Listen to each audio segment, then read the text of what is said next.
15 লাখ আছিল তাক বঢ়াই আজি কেবিনেটে 30 লাখ কৰিছে আৰু ইন্টাৰেষ্ট সাবভেনশন 20 বছৰৰ কাৰণে 1%।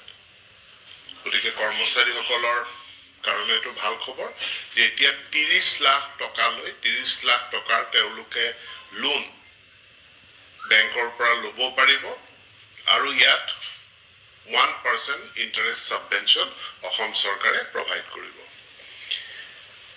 দ্বিতীয় এটা সিদ্ধান্ত বহু লোকে সন্তান এডপশন কৰে আৰু যিসকল অসম চৰকাৰৰ কৰ্মচাৰী মহিলা কৰ্মচাৰী হয় তেওঁলোকে যদি এটা সন্তান থাকে আৰু এবছৰতকৈ কম বয়সৰ কোনো সন্তান তেওঁলোকে যদি এডপ্ট কৰে তেনেহলে এটা এডপশনৰ কাৰণে এডপশন কেয়াৰ লিভ এটা তেওঁলোকে লাভ কৰিব হেতু 180 দিনৰ আৰু এনেকুৱা কেন্দ্ৰীয় চৰকাৰৰো বিধি আছে সেই বিধি অনুযায়ী অসমতো অসম চৰকাৰৰ মহিলা কৰ্মচাৰীয়ে এবছৰতকৈ কম বয়সৰ কোনো শিশুক তেওঁলোকে এডপ্ট কৰিলে আৰু তেওঁলোকৰ নিজৰ সন্তান যদি দুটাতকৈ কম থাকে তেতিয়া হলে তেওঁলোকে 180 দিনৰ ছুটি লাভ কৰিব পাৰিব যদি তেওঁলোকে আবেদন কৰে।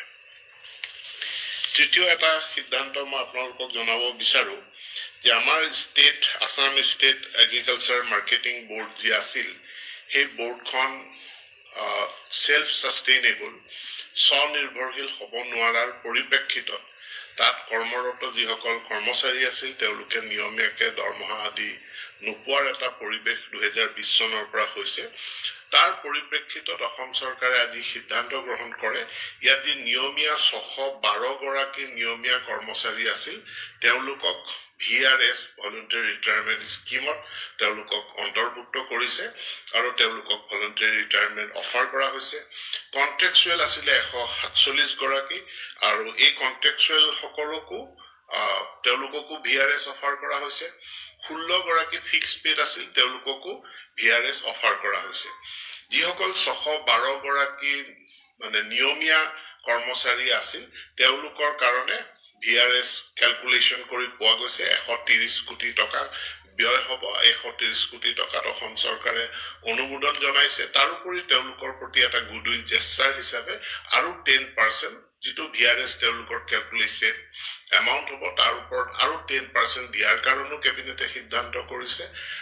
হিসাব কৰি চালে দেখা যায় 20 পৰা 25 লাখ টকা এই তেওঁলোকে 612 গৰাকী নিয়মীয়া কৰ্মচাৰী তেওঁলোক হল আসাম ষ্টেট এগ্ৰিকালচাৰেল মাৰ্কেটিং বোৰ্ডৰ তেওঁলোকে লাভ কৰিব। যিসকল কন্ট্ৰেকচুৱেল আছিল যাৰ 10 বছৰ কাৰ্যকাল হৈছে তেওঁলোকে 5 লাখ টকা 10 পৰা 15 বছৰ যিসকলে সেৱা আগবঢ়াইছিল তেওঁলোকে 5.5 লাখ টকা আৰু 15 বছৰতকৈ অধিক সময় যিসকলে সেৱা আগবঢ়াইছে তেওঁলোকে 6 লাখ টকা লাভ কৰিব।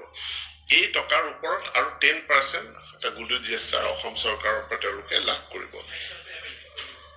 কন্ট্ৰেকচুৱেলত 131 গৰাকী কন্ট্ৰেকচুৱেল কৰ্মচাৰী আছিল এগ্ৰিকালচাৰেল মাৰ্কেটিং বোৰ্ডত। এই কন্ট্ৰেকচুৱেল সকলে যদি 10 বছৰ বা তাতকৈ কম সময় তেওঁলোকে সেৱা আগবঢ়াইছে তেওঁলোকে 5 লাখ টকা লাভ কৰিব।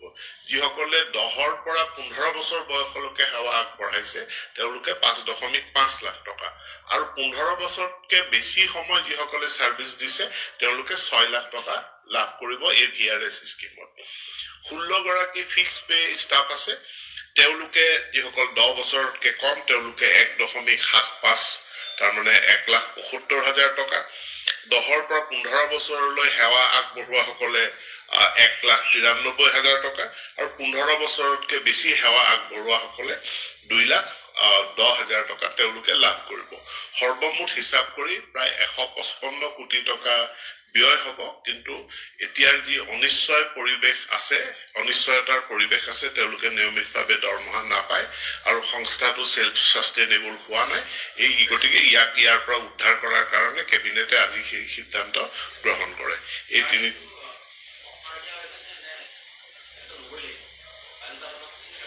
তেওঁলোকক আমি অফাৰ দিছো। VRS খুব ভাল স্কিম সেইকাৰণে আমি 10% আৰু তাত লগত সংযোগ কৰি দিছো যাতে তেওঁলোকে মানে এতিয়াতো তেওঁলোকে দৰমহাই পোৱা নাই এটা অনিশ্চিত অৱস্থাত আছে তাৰ মাজত তেওঁলোকে এই পইচাকেইটা লৈ তেওঁলোকে যাতে বেলেগত সংস্থাপিত হ'ব পাৰে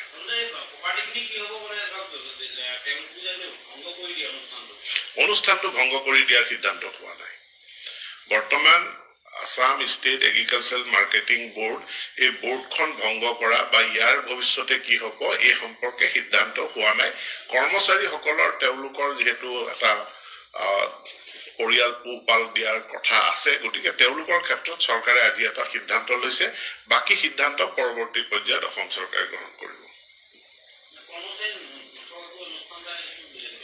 এইটো এটা প্ৰক্ৰিয়া আৰম্ভ হ'ল প্ৰক্ৰিয়া যিটো প্ৰক্ৰিয়াত আৰম্ভ হৈছে তথাপি প্ৰথমে তেওঁলোকে উইদিন 45 ডেজ তেওঁলোকে এপ্লিকেশ্যন বিলাক কৰিব আৰু এই 45 ডেজৰ ভিতৰত তেওঁলোকৰ এই ভিআৰএছৰ প্ৰক্ৰিয়াটো আগুৱাই লৈ যোৱা যাব ধন্যবাদ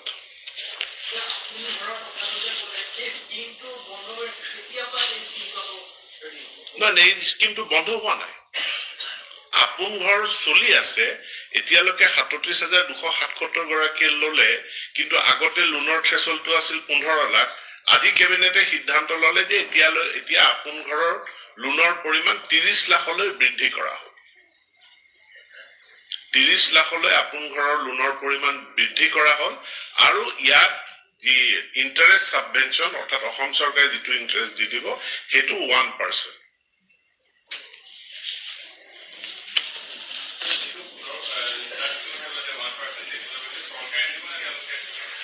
না সাবভেনশন মানে আমি তো ৰেহাই দিম হেকিটা পইচা বেংকক আমি দিম অসম চৰকাৰে অৰ্থাৎ তেওঁলোকে ইন্টাৰেষ্টৰ ক্ষেত্ৰত কৰ্মচাৰীসকলে এটা ৰেহাই লাভ কৰিব আৰু হেতু 20 বছৰৰ এটা পিৰিয়ডত বহুত ডাঙৰ এমাউন্ট হৈ যায় ইতিমধ্যে আমি যি 37,000ক যিখিনি লোন দিলো তাতে 596 crore অসম চৰকাৰৰ তৰফৰ পৰা দিয়া হৈছে